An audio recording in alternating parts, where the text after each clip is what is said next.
President Cyril Ramaphosa will deliver the keynote address at the Women's Day main commemorative event. This held in Richmond in KwaZulu-Natal. And this year's Women's Day comes at a time when there's an outcry over gender-based violence. Just last month, 8 women were gang-raped when they were shooting a video at a mine dump near Krugersdorp. The incident triggered community marches and for other women to speak out about the experiences at the hands of illegal miners in West Rand areas. So to discuss this and other related matters, we're now joined by the Commission for Gender Equality's Commissioner, Dibeela Mothupi. Thank you for your time, Dibeela, and good morning to you. Happy Women's Day to you as well. We know this anticipated keynote address by the President is taking place in KwaZulu-Natal today, but what are your expectations from the President's address today?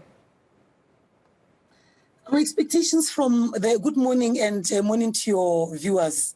My apologies. Our expectation from the President is to pronounce on interventions from government, in particular on gender-based violence, because it seems as if it's escalating instead of it being arrested by government. So we expect that the President will pronounce on that.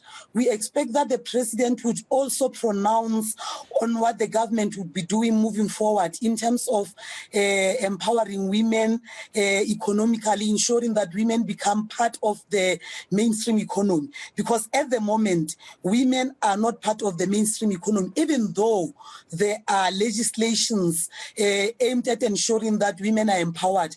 But the empowerment is going very slowly. So we expect that the President will pronounce on that. What is it that the government would be doing to ensure that women are empowered economically, to ensure that women feel safe in South Africa? Because remember, the President himself said South Africa is a country where women do not feel safe to be in. With that being said, we've heard a lot from government saying there are plans to strategize to, ensure that women are safe in the country. Police Minister Dibeela as well saying they will do all they can as the police to ensure that women do feel safe on the streets in their communities. But it seems this is not enough. Where do you think government particularly is missing the mark in protecting women in this country?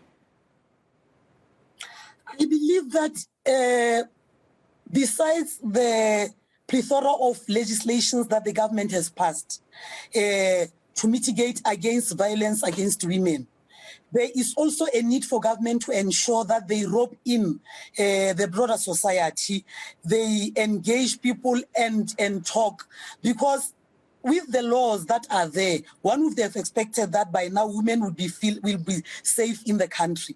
But still the violence continues. And it's a number of factors that informs this violence.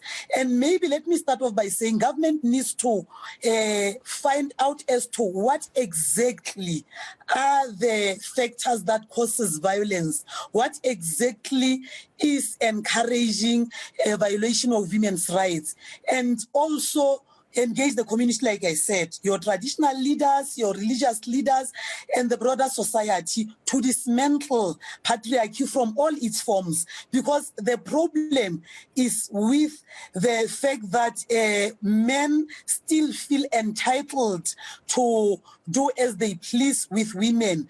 And also the patriarchal system encourages all forms of stereotypes and discriminations against women. Hence, I'm saying another thing that the government needs to do besides just having the laws, because mind you, most of the laws would be reacting to gender-based violence instead of ensuring that gender-based violence does not take place. So the need for government to engage communities becomes very important in ensuring that we dismantle patriarchy, we educate our people around gender equality, we educate our people around their responsibilities versus the rights that they are given by the Constitution. Yeah. In your experience, obviously, as Commissioner Dibeela for the Commission for Gender Equality, what are women lamenting about on the ground? What are women's primary concerns when it comes to, their lives, their livelihood, their economic standing in society, and what changes they want to see? Because I can imagine you see the reports and the data on the ground around underreporting. Surely there's a reason why women still fall victim to GBV, yet they're still underreporting it. The experiences with the police, going back to the perpetrators, seeing them on the streets. What are they saying to you? Number one, women have lost confidence in the justice system of South Africa because it has failed a number of women. Some women are subjected to secondary victimization. Some women report cases and they just end up without even being prosecuted on.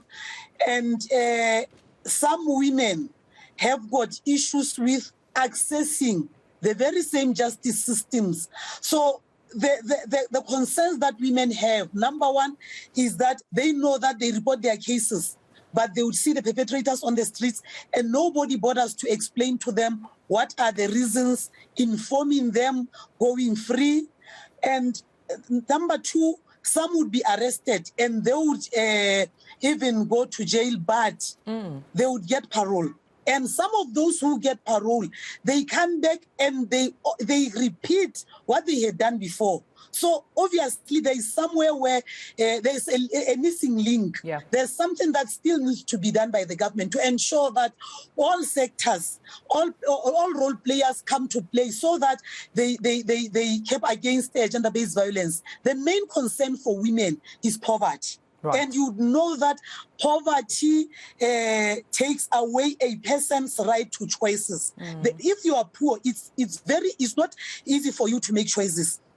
People who are poor, they can make their choices of where they want to work, which work they want, right, because they are within that bracket. What services from government they can access because they are poor. So it limits their right to make their own choices. And we'll have to wait on the President, Dibeela, to see, of course, what he has to say in Richmond about this. The spotlight will definitely be on the President because at this point, the country is indeed fed up. But I appreciate you speaking to us. Dibeela Mothupi, of course, Commissioner at the Commission for Gender Equality. Thank you so much for your time this morning.